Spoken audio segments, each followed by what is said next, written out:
దేశమంతటా కరవు రక్కసి విలయ తాండవం చేస్తోంది. కరవు ప్రాంతాల ప్రజలను ఆదుకోవడంలో ప్రభుత్వాల ఉదాసీన వైఖరిపై సుప్రీంకోర్టే ఆగ్రహం వ్యక్తం చేసింది. రైతుల పరిస్థితి బాగాలేదు, చేతి వృత్తుల వారి పరిస్థితి బాగాలేదు, అసలు ఏ ఒక్క వర్గము సంతోషంగా లేదు. నిజం చెప్పాలంటే దేశం చాలా క్లిష్ట పరిస్థితుల్లో ఉంది. దీనిపైనే ఇవాల్టి మ్యాగజైన్ స్టోరీ.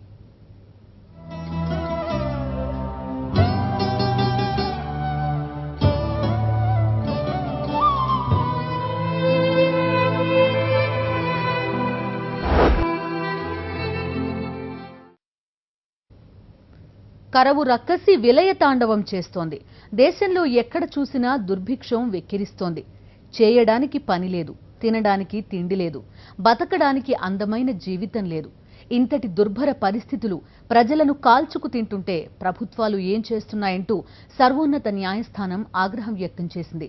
కనీసం ఉపాధి హామీ పథకాన్నైనా అందరికీ అందేలా చర్యలు తీసుకోవాలని సుప్రీం ధర్మాసనం ఆదేశించింది.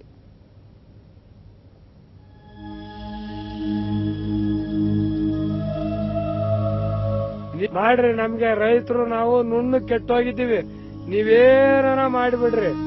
ನಮಗ್ ಸುಸ್ತಾಗ್ಬಿಟ್ಟಿದೀವಿ, ಇಲ್ಲಿಗೆ ಕಡ್ಬಿದ್ದಿದ್ದೀವಿ. ಬೋರ್ ಇಲ್ಲ, ಬಡ್ರಿಲ್ಲ, ನಾವಿರೋರು ಬಡಮುಂಡೆ.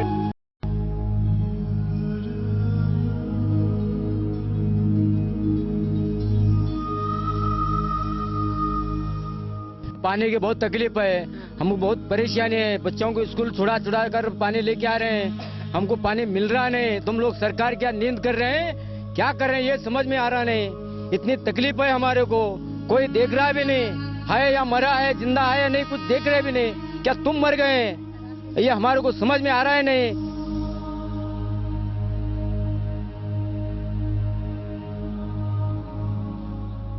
దేశం చాలా క్లిష్ట పరిస్థితుల్లో ఉంది. దేశవ్యాప్తంగా ఎక్కడా పరిస్థితి ఏమాత్రం బాగాలేదు. ఎక్కడ చూసినా కరవు రక్కసి వికటాట్టహాసపు ధ్వనులే. ఆకుపచ్చని పంట పొలాలతో కళకళలాడే రాష్ట్రాలు భయంకర దుర్భిక్షంలో కొట్టుమిట్టాడుతున్నాయి. ఆంధ్రప్రదేశ్, తెలంగాణ, కర్ణాటక, ఛత్తీస్గఢ్, మధ్యప్రదేశ్, మహారాష్ట్ర, ఉత్తరప్రదేశ్, జార్ఖండ్, ఒడిషా రాష్ట్రాలు కరవుతో విలవిలలాడుతున్నాయి.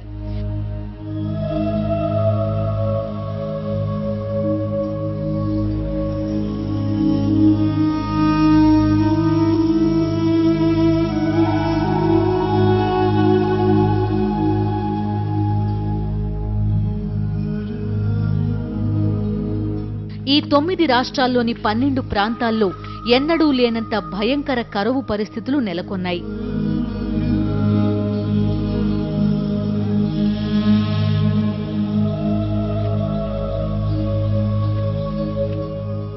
ఇంతటి విషాద ఘంటికలు మోగుతోన్న తరుణంలోనూ ప్రజలను ఆదుకోవడానికి ప్రభుత్వం ఏ విధంగానూ చర్యలు తీసుకోకపోతే ఎలాగా అంటూ సుప్రీంకోర్టు కేంద్ర ప్రభుత్వాన్ని నిలదీసింది.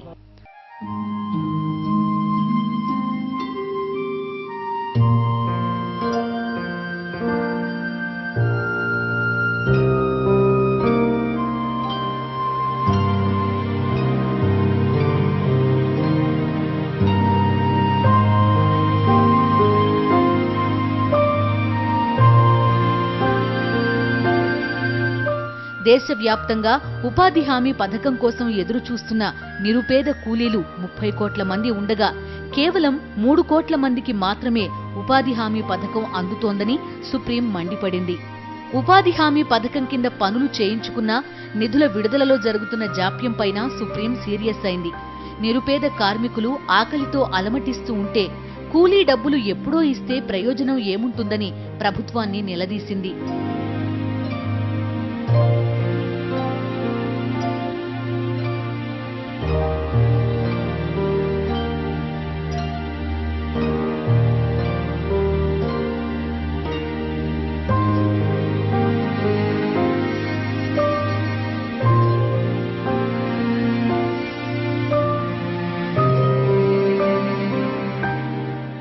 కోట్లాది మంది అభాగ్యుల ఆకలి కేకలను దృష్టిలో ఉంచుకుని సకాలంలో సరైన నిర్ణయాలు తీసుకుని సత్వరమే అమలు చేయాలని సుప్రీం సూచించింది.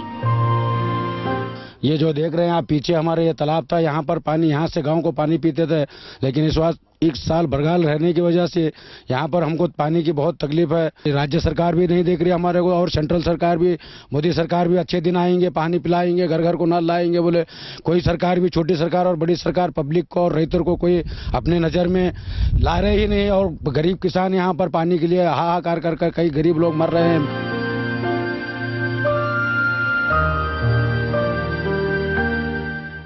అసలు కరువు ప్రాంతాలను ఆదుకోవాలని, ఆకలి కేకలతో అలమటిస్తున్న అభాగ్యులకు చేయూతనందించాలని, దుర్భిక్ష ప్రాంతాల్లో ప్రజా సంక్షేమానికి ప్రత్యేక చర్యలు తీసుకోవాలని న్యాయస్థానాలు చెప్పేదాకా ప్రభుత్వాలకు తట్టకపోవడం ఏంటి?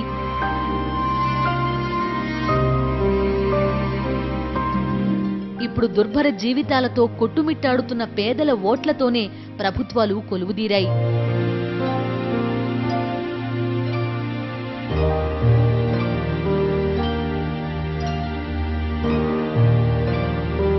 అటు రాష్ట్ర ప్రభుత్వాలు, ఇటు కేంద్ర ప్రభుత్వము కూడా తమని ఎన్నుకున్న పేదల రుణం తీర్చుకోవలసిన అవసరం లేదా? తీసుకున్నది తిరిగి ఇచ్చేయకపోతే లావైపోతామన్న భయం కూడా లేకపోతే ఎలాగా? ఎలాంటి భయాలు, బాధ్యతలు లేనట్టు కనిపించడం వల్లనే ఏమో సర్వోన్నత న్యాయస్థానానికి కోపం వచ్చింది.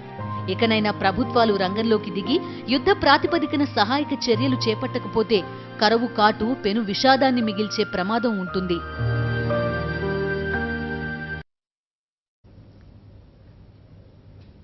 కరవు మండలాల్లో రైతులతో పాటు నిరుపేద కూలీలను ఆదుకోవడానికి ప్రభుత్వం నడుం బిగించాలని Telangana JAC convener professor Kodandaram demand చేస్తున్నారు.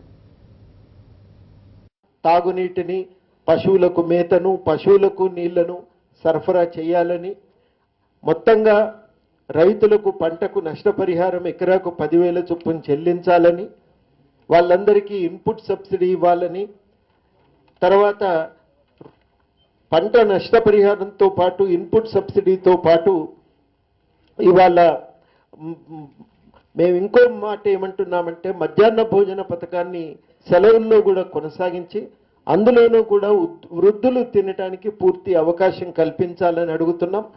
వ్యవసాయానికి అనుబంధంగా ఆధారపడినటువంటి వృత్తులన్నింటికీ కూడా రజకులకు, కల్లుగీత కార్మికులు, పశువుల కాపర్లు, గొర్రెలు మేకల పెంపకందారులు, మత్స్యకారులు, వీరందరినీ కూడా ఆదుకోవటానికి చర్యలు తీసుకోవాలి. రెండు రాష్ట్రాల్లోనూ ఎన్నడూ లేనంతగా కరువు విలయ తాండవం చేస్తున్న ప్రభుత్వాలు మాత్రం కరువు నివారణకు ఎలాంటి చర్యలు తీసుకోలేదని, కరువు పీడిత ప్రాంతాల ప్రజలను ఆదుకోవడానికి ఎలాంటి సంక్షేమ పథకాలు అమలు చేయడం లేదని వైఎస్ఆర్ కాంగ్రెస్ పార్టీ రైతు విభాగం నేత నాగిరెడ్డి ఆరోపిస్తున్నారు. ఈ సంవత్సరం మీరు రైతులకు ఇవ్వాల్సిన ఇన్పుట్ సబ్సిడీ ఇవ్వాలా? ఎంత కష్టపడి పండిన పంటలకు మద్దతు ధరలు లేవు. 5,000 కోట్లు ధరల స్థిరీకరణ నిధి పెడతారని చెప్పాడు చంద్రబాబు నాయుడు గారు, ఏమీ లేదు. సో స్వామినాథన్ కమిటీ సిఫార్సులు అమలు చేస్తామని చెప్పారు, కనీసం దాని మీద ఎక్కడా లేదు. మోడీ గారు కూడా అదే మాట చెప్పారు, బీజేపీ మేనిఫెస్టోలో పెట్టారు. ఉత్పత్తి వ్యయానికి 50% అదనంగా కలిపి మద్దతు ధర నిర్ణయిస్తామని. వాళ్ళు మాట్లాడరు. కేంద్రం మీద రాష్ట్రానికి రావాల్సిన కార్యక్రమం దేన్ని మాట్లాడరు. ఇవాళ పోలవరం పూర్తి కాకపోతే కృష్ణా డెల్టా కూడా ప్రమాదకరమైన పరిస్థితి.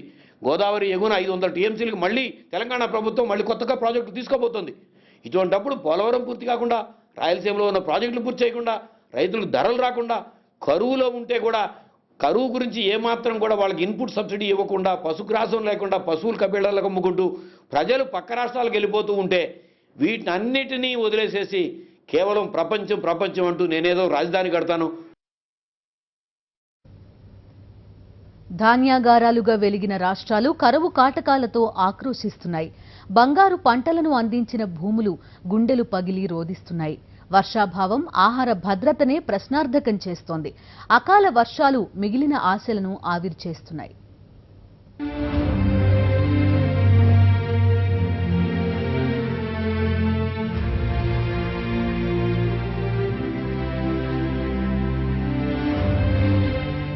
నేలతల్లి గుండె నెర్రెలు వారిన ఈ విషాద దృశ్యం మహారాష్ట్రలోనిది.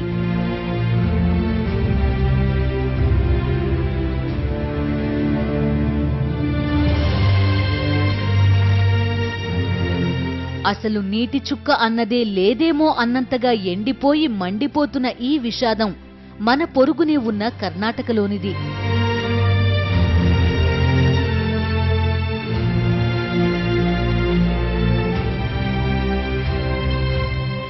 గుక్కెడు నీళ్ల కోసం పనులన్నీ మానుకుని నల్లా దగ్గర బారులు తీరిన రంగురంగుల ప్లాస్టిక్ బిందెల ఘోరం తెలంగాణ రాష్ట్రంలోని నల్లగొండ జిల్లాలోనిది.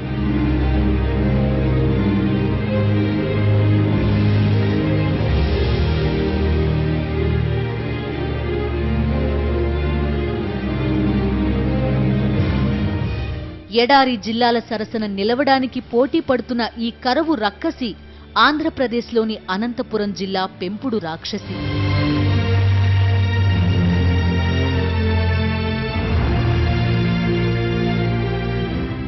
పేర్లు అనవసరం. దేశవ్యాప్తంగా ఈ ఏడాది ఇలాంటి భీకర దృశ్యాలు మెజారిటీ రాష్ట్రాల్లో కనిపిస్తున్నాయి. ఈ విషాదానికి అసలు విలన్ ఎల్నినో. ఎల్నినో అంటే ఏంటో రైతులకే కాదు, మామూలు జనానికి తెలీదు. సైంటిస్టులు ముద్దుగా పెట్టుకున్న ఈ పేరుకు అసలు అర్థం వర్షాభావాన్ని సూచించే విపత్కాలపు ఋతువు. మొత్తం దేశం అంతా ఈ ఏడాది ఎలా ఉందంటే రోహిణి కార్తె ఎండల్లా నిప్పులు చెరుగుతోంది.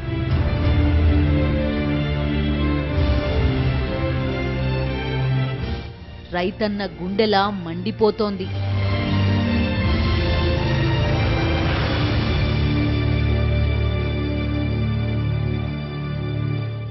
బీటలు వారి మొలక ఆనవాళ్లు కూడా మరిచిపోయిన నేలతల్లి గుండె పగుళ్లలా భయం భయంగా చూస్తోంది.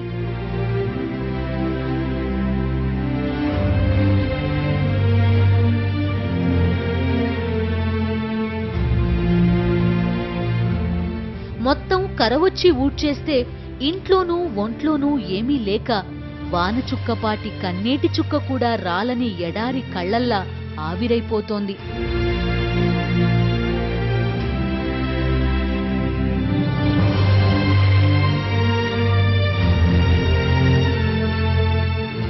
ఎవరూ సుఖంగా లేరు, ఏదీ సవ్యంగా లేదు, ఎక్కడా సంతోషం లేదు.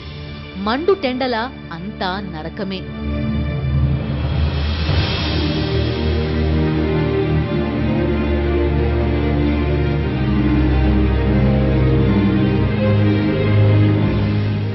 భుగభుగలు, సెగసెగలు, పొగలు కక్కే కన్నీటి సుడులు వెరసి భూమ్మీద బతుకు చితిలేని మంటలా మండుతూ ఉంది.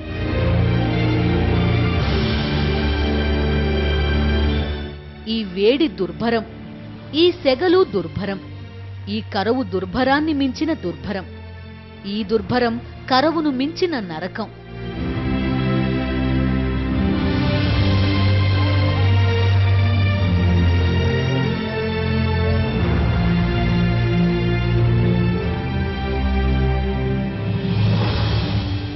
అప్పుడెప్పుడో బీటలు వారిన ఈ భూముల్లో ఆకుపచ్చటి మొక్కలు ఆనందంగా చేతులు ఊపుతూ నవ్వే ఉంటాయి. కొన్నాళ్ల క్రితం ఎండిపోయిన ఈ ప్రాంతాల్లో నీటి చుక్కలు జట్టుగా ఏరులై పారి ఉంటాయి. చాలా కాలం క్రితం ఇక్కడ బంగారు పంటలు రైతుల కళ్లల్లో ఆనందాలను పండించి ఉంటాయి.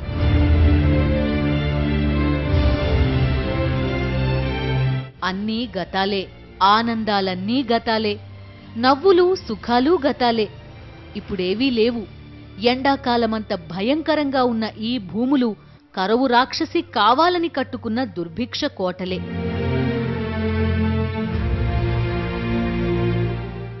తడి లేదు, సమయానికి వానచుక్క లేదు, భూమిలో ఎక్కడా నీటి జాడ లేదు, ఇళ్లల్లో ఎక్కడా ఆనందపు ఆనవాళ్లూ లేవు. ఈ పరిస్థితి దారుణం. పగవాడికి కూడా రాకూడని కష్టం. ఆకాశంలో మబ్బులను కూడా భయపెట్టేంతటి కష్టం ఇది. ఈ కష్టమే ఈ ఏడాది మొత్తం దేశాన్ని నమిలేస్తోంది, అందరి ఆనందాలను మాయం చేస్తోంది.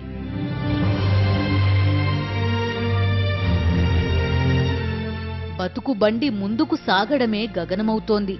నిరుపేదల ఇళ్లల్లో పిల్లులు పొయ్యిల్లో చల్లగా నిద్రపోతున్నాయి. 30 కోట్ల మంది అభాగ్యుల పేగు గోడల్లో ఆకలి మంటలు ఆరకుండా వెలుగుతున్నాయి.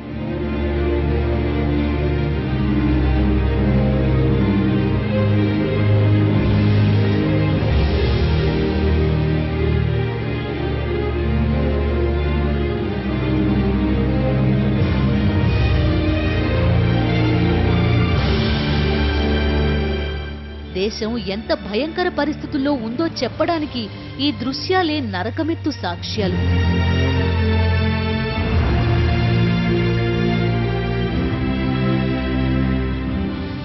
కష్టాలు చుట్టుముడితే, నష్టాలు తరుముకొస్తే, కన్నీళ్లు బరువుగా జారితే, గుండెలు భయంగా కొట్టుకుంటూ ఉంటే ఆదుకోవడానికి ఎవరూ రావడం లేదు. చేయూతనిచ్చే చేతులు కనిపించడం లేదు. పేదోడి వంటింట్లోని పిల్లిలా ప్రభుత్వం గుర్రుపెట్టి నిద్రపోతోంది. ఆ నిద్ర కారణంగానే కరువు కన్నీళ్లు సర్కార్ దృష్టికి రాకపోయి ఉండొచ్చు. ఎవరన్నా పోయి మొద్దు నిద్రపోతున్న పాలకుల్ని లేపుతారా? ప్లీజ్, ఎవరో ఒకరు ఏమీ అనుకోకుండా ఇప్పుడే ప్రభుత్వాన్ని నిద్రలేపండి. సగం భారతం కరువుతో కాలిపోతోందని చెప్పండి. కాస్త సాయం చెయ్యమని సిఫార్సు చేయండి. తొందరగా లెమ్మనమని చెప్పండి. 2 తెలుగు రాష్ట్రాల ప్రభుత్వాలు అనుసరించిన నిర్లక్ష్య విధానాల కారణంగానే కరువు తీవ్రత ఎక్కువగా ఉందని సిపిఎం అనుబంధ రైతు సంఘం నేత మల్లారెడ్డి ఆరోపిస్తున్నారు. ఇటు త్రాగునీటి ఏర్పాటు, పశుగ్రాసం, పాడి పూర్తిగా దెబ్బతినిపోయింది. పశుగ్రాసం ఏమిటంటే సరఫరా చేయడం కష్టం, కానీ పశు దాణా ఒక బర్రెకు కానీ ఒక ఆవుకు కానీ 4-5 కిలోల పశు దాణా కనుక ఇస్తే పాల ఉత్పత్తికి నష్టం రాకుండా ఉంటుంది. లేకపోతే పాల ఉత్పత్తి కూడా దెబ్బతినే ప్రమాదం ఉంటుంది. అందువల్ల ఇవి పెద్ద పనులేం కావు. ఇవి ఆ రాష్ట్ర ప్రభుత్వం ఈ రాష్ట్ర ప్రభుత్వం ముందు ఖర్చు పెట్టి పశువుల దాణా కానీ, ఇన్పుట్ సబ్సిడీ కానీ, అలాగే ఉపాధి హామీ పనులు కల్పించడం కానీ, అట్లాగే ఈ కూలీ రేటు పెంచడం కానీ ఇవి చేయడం ద్వారా గ్రామీణ ప్రాంతంలో ఉన్నటువంటి ప్రజానీకాన్ని రక్షించాలి. వాళ్ళు వలసలు పోకుండా చూడాలి. ఆ విధంగా ఏమిటంటే కేంద్రం ఇస్తుందా లేదా అని కాదు, రాష్ట్ర ప్రభుత్వం ముందు ఎకరాకు 10,000 రూపాయల చొప్పున పరిహారం చెల్లించాలి. ఇంత మేము రైతులను కాపాడుతున్నాం అనేటటువంటి ప్రభుత్వాలు. కానీ ఇద్దరు చంద్రులు అడుగులు పెట్టారు. గత 2 సంవత్సరాలుగా తీవ్ర కరువులకు గురవుతున్నాయి. వచ్చే సంవత్సరం మీద కూడా రైతాంగానికి పెద్ద ఆశ లేదు. ఇప్పుడున్న ఎండలు చూస్తూ ఉంటే ఈ ఎండలకే రోజుకు 15-20 మంది చనిపోతూ ఉన్నారు. వాళ్ళకు కూడా ఎలాంటి నష్టపరిహారం కానీ ఎలాంటి సహాయం కానీ ప్రభుత్వం నుంచి లేదు. అందువల్ల గ్రామాలు బీళ్లుగా మారుతున్నాయి. ఇప్పటికైనా మంత్రులు గ్రామాలకు వెళ్ళి వాస్తవాలు పరిశీలించి ఆ గ్రామాలను ఆదుకునేటటువంటి విధంగా ఉండాలని చెప్పని డిమాండ్ చేస్తున్నాను. కరువు ప్రాంతాలను పట్టించుకోని ప్రభుత్వంపై పోరాటానికి తాము సిద్ధమవుతున్నామని సిపిఐ హెచ్చరిస్తోంది. ఒకవైపునేమో మాటలేమో కోటలు దాటుతూ ఉన్నాయి. భగీరథ అని చెప్పి, లేకపోతే ఇంకొకటని, అసలు మేము ఇంటింటికి నల్లా అని ఈ పద్ధతులలో మాట్లాడుతున్న ప్రభుత్వం ప్రస్తుతం ఇంత విపత్కర పరిస్థితులలో ప్రజలు కొట్టుమిట్టాడుతూ ఉంటే కరువుతోని పశువులకు గ్రాసం లేక ఒక్క ట్రాక్టర్ గడ్డి కొనాలి అంటే 15,000 17,000 ఎక్కడి నుంచి కొనగలుగుతారు రైతులు? అందుకే వరుస పెట్టారన్నమాట అమ్ముకోవటానికి. 80,000 రూపాయలు విలువ పలికేటటువంటి ఎద్దులని మామూలుగా 15,000కు 20,000కు అమ్ముకొని పోతూ ఉన్నారు సంతకొచ్చి. మరి ఈ పరిస్థితి అన్నింటినీ అధిగమించటానికి అన్ని గ్రామాలలో నేను ఆదుకొని తీరుతాను అని ఎమ్మెల్యేలు కానీ మంత్రులు కానీ ఈ ప్రజాప్రతినిధులు రాష్ట్ర ప్రభుత్వం నికరమైన భరోసా ఇవ్వలేనటువంటి పరిస్థితి, చర్యలు క్రమంగా చేపట్టి అమలు చేయలేనటువంటి పరిస్థితి. అందుకోసమే రానున్న రోజులలో కరువు నివారణ చర్యలు చేపడతావా లేదా అని ఈ రాష్ట్ర ప్రభుత్వాన్ని నిగ్గదీయటానికి, కరువు పోరాటాలను కొనసాగించటానికి నిర్ణయం తీసుకోబోతా ఉన్నాము. దేశంలో అందరూ బానే ఉన్నారు, రైతు మాత్రం నానాటికి తీసికట్టు అన్నట్టు నష్టాల ఊబిలో కూరుకుపోతున్నాడు. అందరికీ అన్నం పెట్టే రైతు ఆకలితో సాయం కోసం చేయి చాచే దుస్థితి. రైతంటే అందరికీ లోకువే. ఆరుగాలం శ్రమించే రైతన్నను ప్రకృతి దగా చేస్తోంది. అధికారులు మోసం చేస్తున్నారు. పాలకులు సాయం చేయకుండా ముఖం చాటేస్తున్నారు. ఏమీ చేయలేని దుస్థితిలో రైతు నిలువెత్తు విషాదంలో మునిగిపోతున్నాడు. ఉద్యోగుల జీతాలు ఏడాదికో కాదంటే 2 ఏళ్లకో పెరుగుతూనే ఉంటాయి. ప్రభుత్వ ఉద్యోగులకైతే ద్రవ్యోల్బణానికి అనుగుణంగా కరువు భత్యాలు ముడతాయి. వ్యాపారులు లాభాలను పెంచుకుంటూ వ్యాపార సామ్రాజ్యాలను పెంచుకుంటూనే ఉంటారు. ప్రత్యేకించి కార్పొరేట్ కంపెనీలు అయితే ఏటా లాభాల లెక్కలు బేరీజు వేసుకుని వాటాదారులకు డివిడెండ్ల బహుమానాలు పంచుతూ ఉంటాయి. ప్రతి రంగంలోనూ కాలం గడిచే కొద్దీ ఎంతో కొంత పురోగతి కనిపిస్తూనే ఉంటుంది. కానీ ఎన్నేళ్లు గడిచినా పురోగతి అన్నదే లేని ఏకైక రంగం వ్యవసాయమే.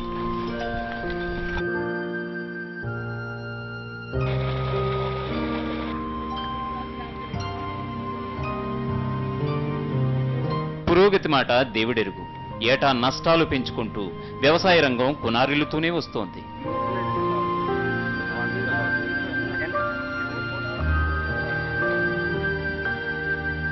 ఆరుగాలం శ్రమించి ఎండనక వాననక మంచనక మంటనక రెక్కలు ముక్కలు చేసుకునే రైతులు ఏటా దివాలా తీస్తూనే ఉన్నారు.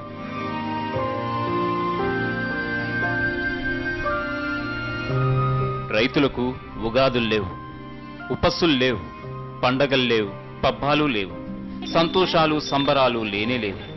ఉన్నవన్నీ కష్టాలు కన్నీళ్లే. కొత్త విత్తనం మొలకెత్తదు, మొలకెత్తిన విత్తనం పెరగదు. పెరిగిన మొక్కపై చీడపురుగులు పురుగు మందులకు చావవు. అది అధిగమిస్తే తొలకరిలో పలకరించిన నైరుతువాన చుక్కలు మళ్లీ కనిపించవు. ఆకాశం నల్లగా మబ్బులతో ఊరిస్తూనే ఉంటుంది గాని పంట పొలాల్లో తడి మాత్రం ఉండదు. వానాకాలం అయ్యేదాకా మబ్బులకేసి చకోర పక్షులా చూడటమే. అంతా అయ్యాక పంట కోతకొచ్చే సమయానికి అకాల వర్షాలు వచ్చి పంటను నీట ముంచుతాయి. నీట మునిగిన పంటను కొనడానికి ఎవ్వరూ రారు. ప్రభుత్వం చెల్లించే కనీస మద్దతు ధర రైతులకు గిట్టుబాటు కాదు. ఏదో ఒక రేటుకు అమ్మేద్దామంటే దళారులు దగా చేసిపోతున్నారు. లేదంటే ఏ ప్రకృతి వైపరీత్యమో వచ్చి పండిన పంట మాయమైపోతోంది. అంతవరకు పంటపై పెట్టిన పెట్టుబడి అంతా వడ్డీలతో కలిసి అప్పులోళ్ల కోపానికి కారణమవుతోంది.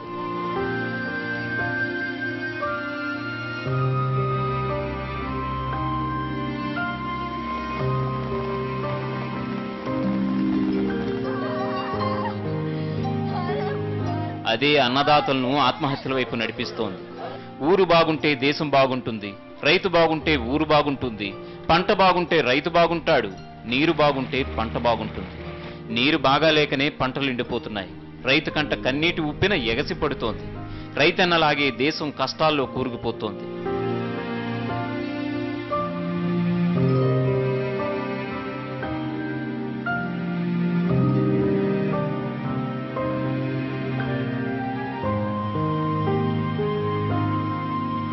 మన దేశంలో 180% మందిని ఆదుకునే ఏకైక రంగం వ్యవసాయం.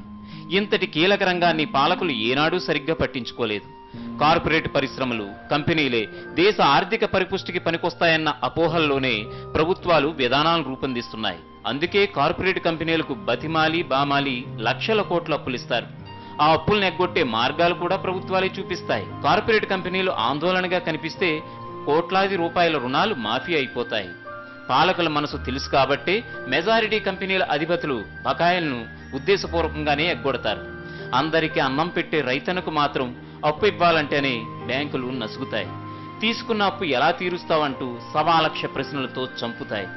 అన్నీ అధిగమించి అప్పు తీసుకుంటే బాకీ తీర్చేదాకా రైతు చెవిలో రొదపెడతాయి. తీర్చడం ఆలస్యమైతే రైతుపై కేసులు పెడతారు, లాఠీలతో కొట్టిస్తారు. అమెరికా ఒత్తిళ్లతో ఆర్థిక సంస్కరణలను అమలు చేసే ప్రభుత్వాలు అదే అమెరికా ప్రభుత్వం తమ దేశ రైతులకు కల్పించే రాయితీలను మాత్రం మన దేశంలో అమలు చేయాలని చూడరు. అందుకే అక్కడ రైతులు ప్రశాంతంగా ఉంటారు, మన రైతులు విషాదంలో ఉంటారు. సాటి మనిషి చనిపోతే పట్టించుకునే తీరిక కూడా లేని యాంత్రిక యుగంలో మొత్తం సమాజం పరుగులు పెడుతున్న తరుణమిది. ఇంతటి కృత్రిమ యుగంలోనూ రైతన్న మాత్రం మట్టిని మర్చిపోలేదు, ఆకాశాన్ని ప్రేమించడం ఆపలేదు.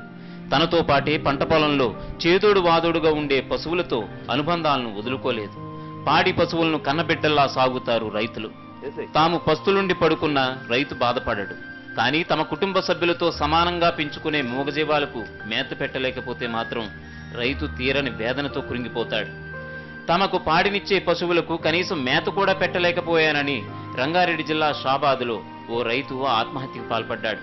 కనీసం తిండి కూడా పెట్టలేకపోయినందుకు నన్ను క్షమించు అని పాడి పశువులకు మనసులోనే క్షమాపణలు చెప్పుకున్న రైతు ఎంతటి ఆక్రోశానికి గురై ఈ అఘాయిత్యానికి పాల్పడ్డాడో తలుచుకుంటే గుండెగోడలను ఎవరో కోసేస్తున్న అనుభూతి కలుగుతోంది. పశువులకు మేత దొరకని దౌర్భాగ్య పరిస్థితులు ఒక్క తెలంగాణలోనే కాదు, మొత్తం దేశవ్యాప్తంగా ప్రతి చోట నెలకొన్నాయి. ఇప్పుడు కరువు రక్కసి విలయతాండవం చేస్తుందంటే అది కేవలం రైతుకొచ్చిన కష్టమే అనుకునే అమాయకత్వం సమాజంలో చాలా మందిలో ఉంది. అయితే అది నిజం కాదు. ఈ కరువు రైతన్నకే కాదు యావత్ దేశానికే అరిష్టం. ఆహార భద్రతకే అది పెనుముప్పు. ఈ ఏడాది దేశవ్యాప్తంగా ఎంత లేదన్నా 25 లక్షల మెట్రిక్ టన్నుల వరి పంట దిగుబడి తగ్గిందని అంచనా. దీనికి ప్రధాన కారణం 2 తెలుగు రాష్ట్రాల్లో వరి సాగు విస్తీర్ణం తగ్గడమే.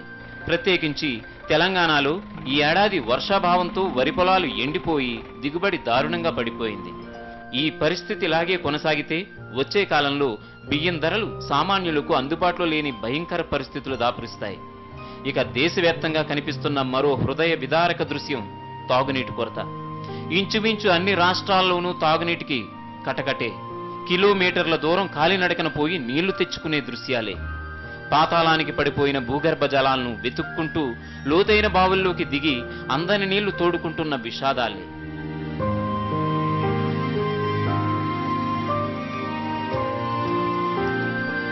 ప్రభుత్వాలు కళ్ళు తెరవకపోతే చాలా ప్రమాదం. వ్యవసాయానికి ఏదో ఒకటి చేయాలంటే ఎన్ని ఓట్లు వస్తాయనే ఆలోచన నుంచి రాజకీయ పార్టీలు బయటపడకపోతే భావితరాలు క్షమించలేని నేరానికి పాల్పడినట్లే అవుతోంది. మున్ముందు ఆహార ధాన్యాల కొరత పెనుశాపంగా మారుతుంది. అందుకే మేధావులు ప్రస్తుత పరిస్థితులను గమనించిన తర్వాతనే దేశం చాలా క్లిష్ట పరిస్థితుల్లో ఉందని ఆందోళన వ్యక్తం చేస్తున్నారు.